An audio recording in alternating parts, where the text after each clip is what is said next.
Ladies and gentlemen, welcome back to Hand of the Week. This is a special edition. We've done away with the intro music. I don't think we're going to do that anymore, but we do have the villain from the hand joining us today, whose name is Hugh. Welcome to the channel, villain.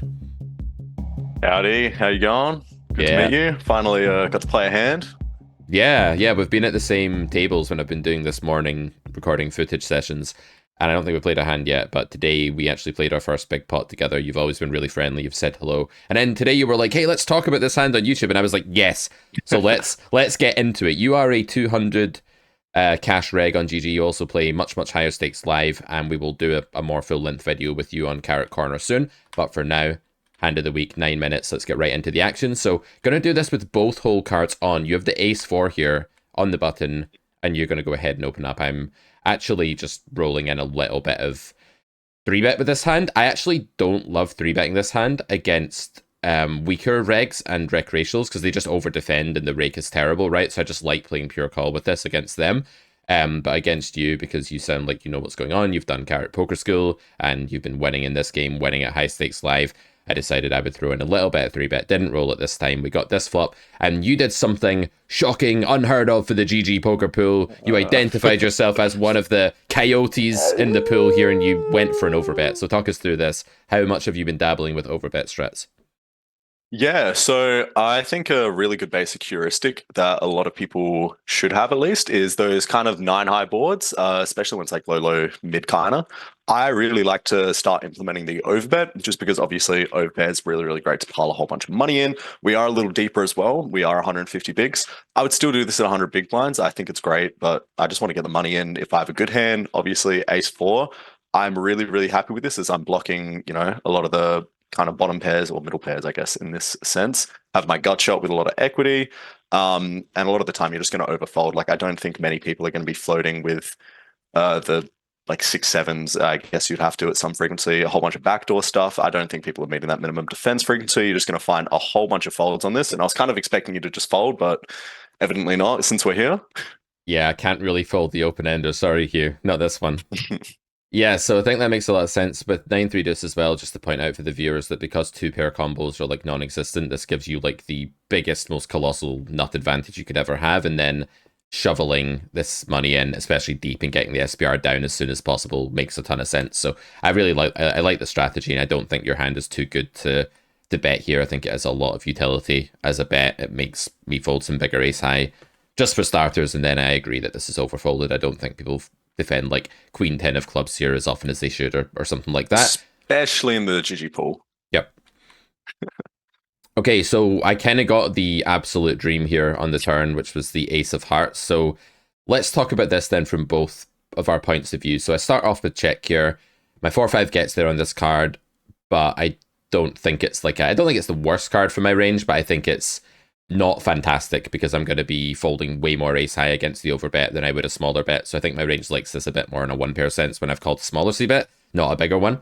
So we start with check. You actually went for half pot here. Let's talk about your decision point before we come back to mine. What were your thoughts on the turn?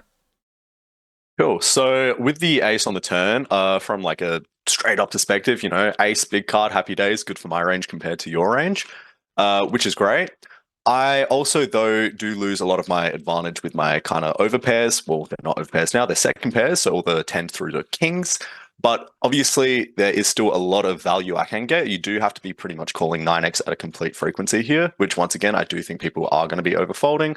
A lot of other stuff you do need to be continuing with, pretty much obviously every single flush draw, all of that kind of good stuff. So I found half pot is generally a pretty good size. I would still do this probably for 100 big blinds deep. We are obviously 150 big blinds deep to keep in mind.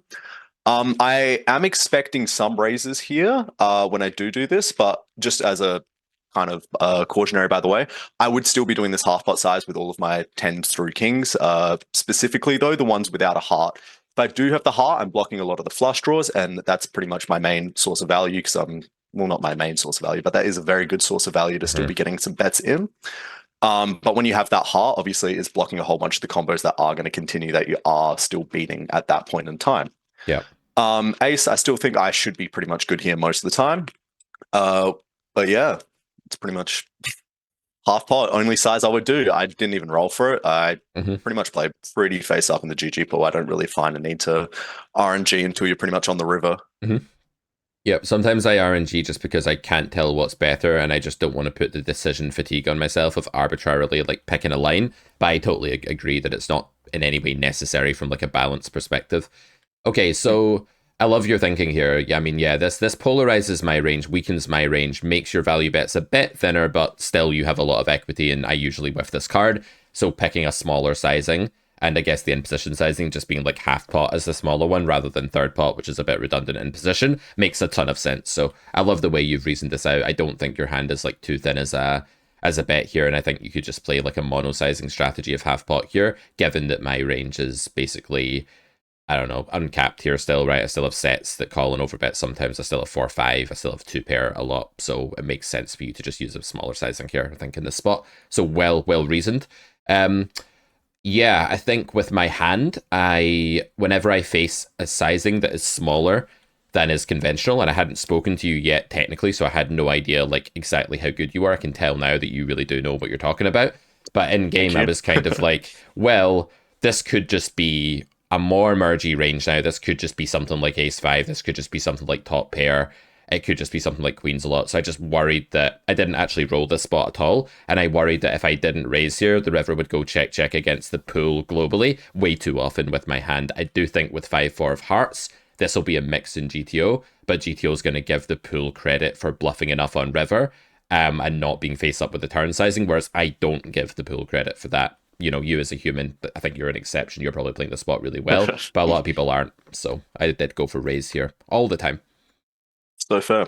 Yeah, I reckon pure 100% with all of your spades, diamonds, clubs. The raise sizing, I like the raise sizing. I honestly think you could go bigger just because we are deeper, but I don't hate either kind of a 50% pot or a 100% pot. I Hmm. think that's 75% pot roughly, it looks like. Yeah. About that, I don't know, something like that. But yeah, with hearts, I would mix just to add a few traps, but purely like 100% agree with your thought process with Hmm. the amount of bluffs that people are finding on the river. Do not think that's going to be anywhere near high enough for you to just, check and pray that the money gets in on the river. Yeah, and I think like if I knew who you were and stuff now when we fight again in the future, which I'm sure we will, I'll probably call the heart combo pure and then just like raise the other ones just as a way of like having a human decent strategy in this spot where I can still have 5-4 sometimes. But yeah, I think for all intents and purposes against global population, you've just got to fast play here. You just do not want to slow play when there's still a lot of pot building to do and you're out of position in spots where villains' turn size has just dropped a bit. That's just a very good rule for those of you watching playing lower stakes. Okay, so you're very far up your range here in terms of defensibility. You have a bluff catcher with redraw. Whenever you have that kind of hand, you're not really going to be able to fold unless you're ready to make like the hero exploit massive overfold kind of thing. Especially to a capable player like you.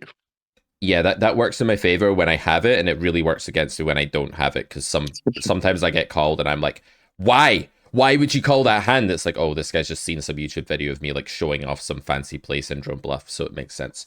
Okay, so yeah, we go on to the river then, which is the deuce of diamonds. Not the river I want to see, but at SBR approximately 1, I think we're still happy to jam. A lot of your bet call range is ace-x still, two pair, stuff like that, ace-9, etc.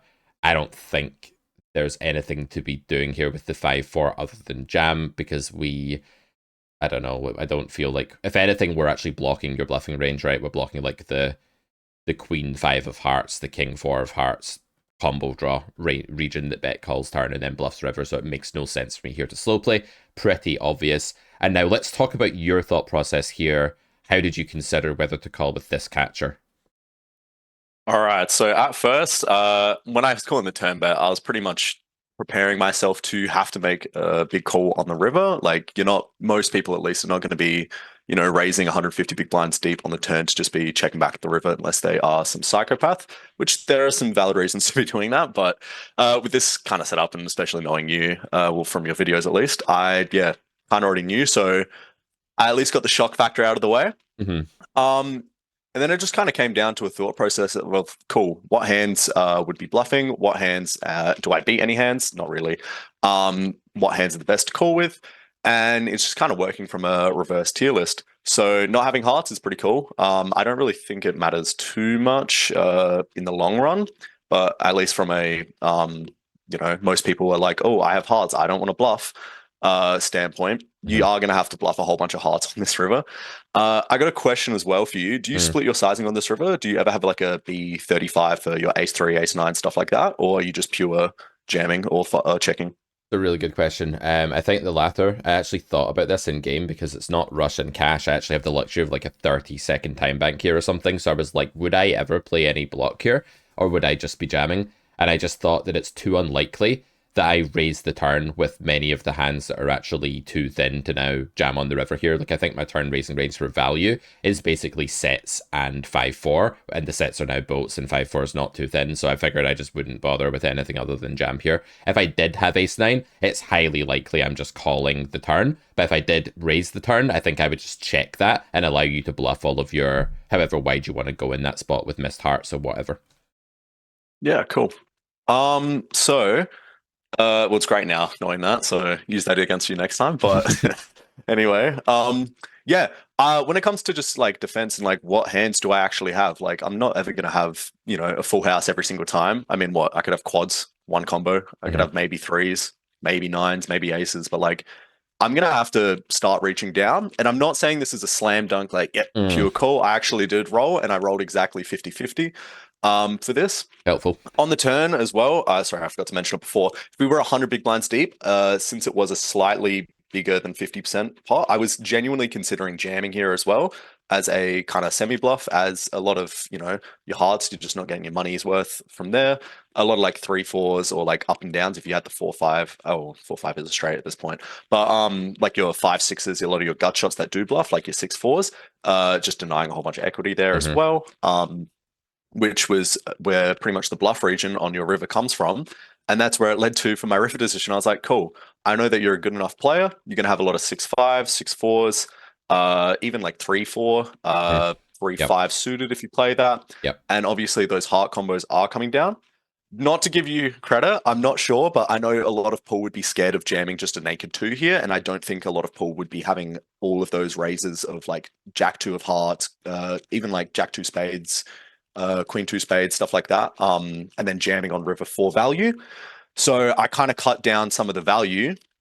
Um, and then it kind of just became, all right, cool. Well, I have an ace. I blocked 4-5. I do think I need to pretty much call a lot of like ace jack, ace 10 here anyway, but I would personally prefer ace 4. I Yep. don't think you're doing this with ace 3 or ace 9, so it's pretty much just ace is good or ace isn't good. Yep. And yeah, sent it to the RNG gods, rolled low, snapped the call, Yeah. and saw the bad news. Saw the bad news. Yeah, no, I think you played the hand really well actually. Like when I saw it at the time, I was kind of like, huh, I'm not sure about that. But given that like you know who I am and all of that, I mean, normally against this pool, we make some nitty folds in this river and we might fold our pristine bluff catchers like this. But yeah, like when it's like thinking reg against thinking reg, I think this is a hand that probably just has to make it into your river defense range, lest you're just way overfolding your range. Okay, great. Good stuff, Hugh. So themes for today: flop over bet strategies when villain can't be making a lot of two pair, especially on low boards. Looking to downsize on turns that polarize and uncap the flop defender, as you did very well here. Not folding the most pristine bluff catchers with redraw on the turn, like ace 4 that block value. Amazing stuff. And then realizing on the river that your calls have to come from somewhere. I think this hand, from my point of view, plays itself. From your point of view, far from it. And I think you did a good job of navigating. Let's get you back on, do a full length video, go over some of your hands, something like that, very soon. And this was fun. Thank you for coming on. Hand of the week. Thank you for having me. I appreciate it. See you around.